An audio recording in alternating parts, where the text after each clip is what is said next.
Yung nagbibenta na yun sir, taga-Iwahig yun. Prisoner yan siya. Prisoner yan sir. May tunnel dyan sir ah. Ah, meron dito tunnel? May tunnel yan siya sir. Ito? Oo. Oo nga, no? May tunnel yan sir. Yan Okay natin. po, let's go. Sa mga bricks, oh. Tingnan nyo kung ilang sa pinabricks ito. Isa.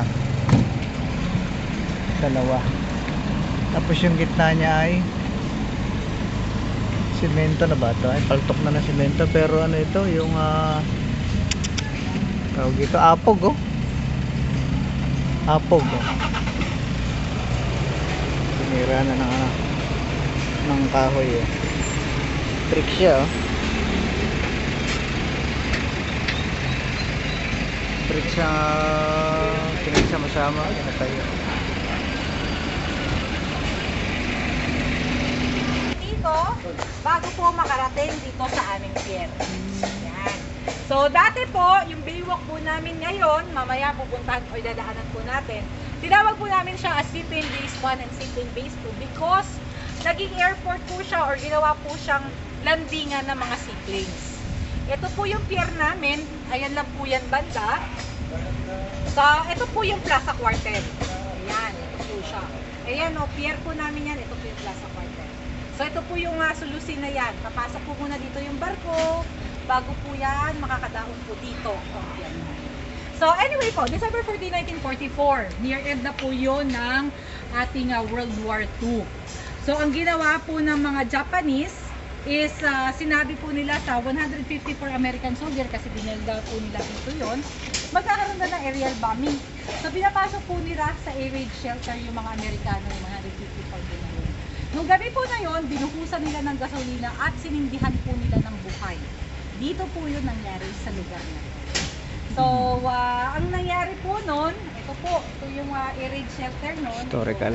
Palawan Massacre po ang tawag po natin. Yeah. Mapapansin nyo po dito, may picture ng airport or ng runway po namin. Kasi yung mga Amerikano na po, sila po yung nag-pave niyan, magtagpatag niyan para gawa or magawa po yung runway. Dito po kayo nag-land ng aeroplano. So hanggang ngayon nagagamit pa rin po siya. Ito po, nung trinay po nilang i-retrieve yung mga katawan ng mga US Army, US Navy at saka US Marines. Pero hindi lahat po nakuha nila. Recently lang po, last week yata or 2 weeks ago, may nakuha pa po silang mga buto nung nire-renovate po nila yung lugar. So ito po yung air raid shelter. These are the Japanese guards. Ito po yung Plaza Cuartel. Ito pong Plaza Cuartel, this is the original structure there. During Spanish time po kasi ginawa po itong headquarters, American time headquarters, garrison. So ito po yan. Ito na lang po yung natitira niyan. So, ito po yung mga 11 survivor. Kasi sa 154 American soldier, may nag-survive naman po. Original po yun, no? Ang ginawa po nila, nung naramdaman po nila na mamamar, papatayin na sila. Original pa yun, binabanggit niya. Yun. Ang ginawa po nila, tinamot po nila yung dagat, and then nilangoy po nila hanggang sa kabilang dulo. Kabilang dulo po niyan, Iwahig na po yan. Noong nandun na po sila sa Iwahig, doon na po sila tinulungan ng mga Pilipina guerrillas po natin na mag-contact sa US na nakabase in Australia during that time. So, ayun po. Gaano kalayo yun nila kung nila gaano kalayo? Sir, ang layo niyan sir, sa kabilang dulo yan sir. Oh. Makikita niyo po yan kung gaano kalayo po yan. Yung iba daw po sa kanila, actually hindi lang daw po 11 sana magsusurvive. Pero yung iba po kasi sa kanila, habang lumalangoy, iba daw po ikinagat po ng pating. Kaya po yung may iba sa kanila na may shark bites. So ito po yung mga naging tumulong po na para sa Palawan, Pilipino, si Glenn McDowell, ayan. So ito po pala yan, yung sa Liberation, Basic Goals. Yan. Kung maano nyo po sa Coron, meron po tayong mga shipwrecks doon. So dito po kasi, naging ano po yan dito. Ang ginawa po ng mga Japanese para po makatakas po sila. Instead na dumaan po sila dito sa eastern part, kasi dito po is Visayas na, dito po sila dumaan. Nung natimbrihan po, sabi po na ano po sila, dito nga sila dadaan, yung magiging ruta po nila.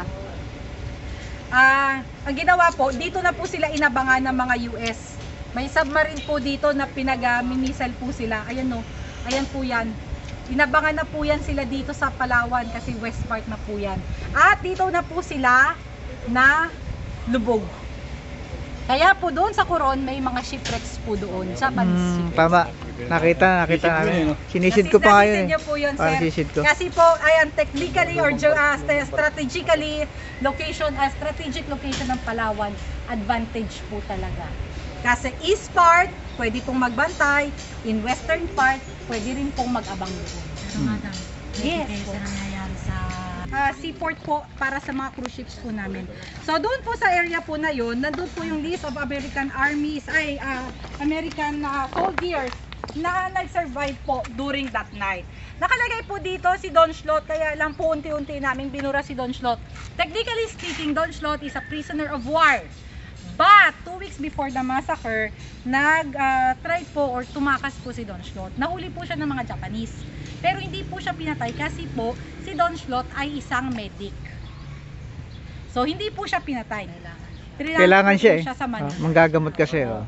So si Don Schlott po nung nasa Manila siya, nakakulong siya sa Manila, naririnig po niya yung napapatay na nga daw po yung mga kasama niya.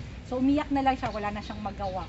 So ito po yung mga US Marines, US Navy and US list of US Marines, US Navy saka US Army po na namatay sa lugar.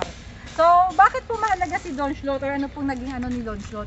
Si Don Schlott ay isa sa mga prisoner of war na bumalik dito. So si Don Schlott po, nakita po siya ng presidente ng Palawan State University, nandun po siya sa labas. Yan na lang po yung natatandaan niya yung original structure. Nakita po siya umiiyak ng presidente ng Palawan State University, si Dr. Teresita Salva. So tinanong po siya kung bakit siya umiiyak dyan sa labas na yan. And then that's the time na kwento niya po kung ano nangyari sa lugar. Dati kasi ma'am, wala po talaga kaming idea kung ano nangyari dito. Anong year siya bumalik? Anong year siya bumalik? Year 1999 kasi sir natapos na itong construction na to eh. Tapos year 1997 yata, 97, 96. Ang naging tour guide po niya si Kuya Ralph. Nakalimutan ko na yung exact date. Nag-open ito sa public, sorry. And then doon niya po kinento yung nangyari. 2007 siya pumunta. Opo, pumunta sa event. Actually ito sir yung date nito para sigurado tayo. May nakalagay po dito, I will make your dream come true. Chararan! 2007 nga sir. Ayan, 2007.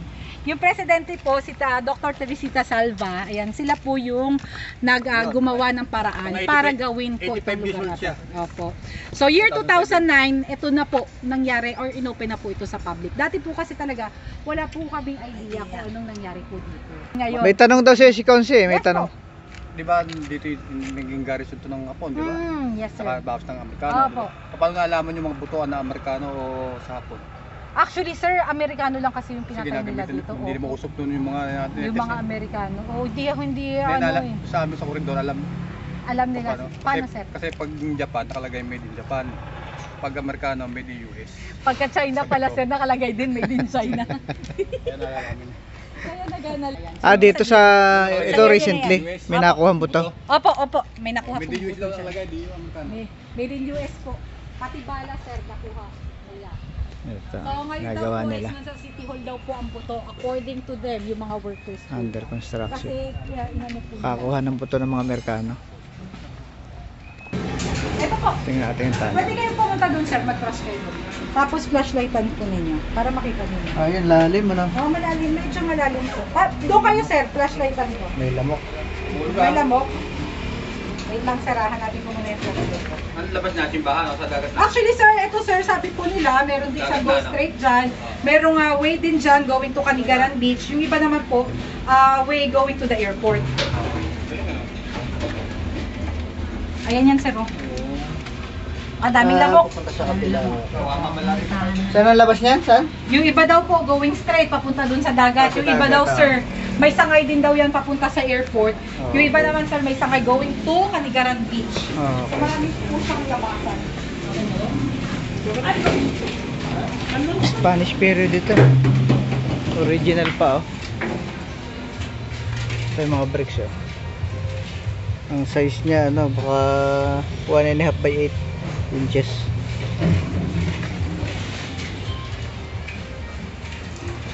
Original structure. Spanish type pa po. Spanish time ano kuya? Na lang natira.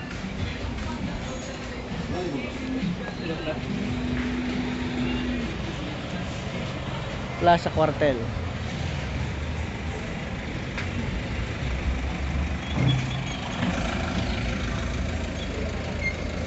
Okay. Puerto Princesa, Plaza Cuartel. Ito yung istorya. Pati ng World War II.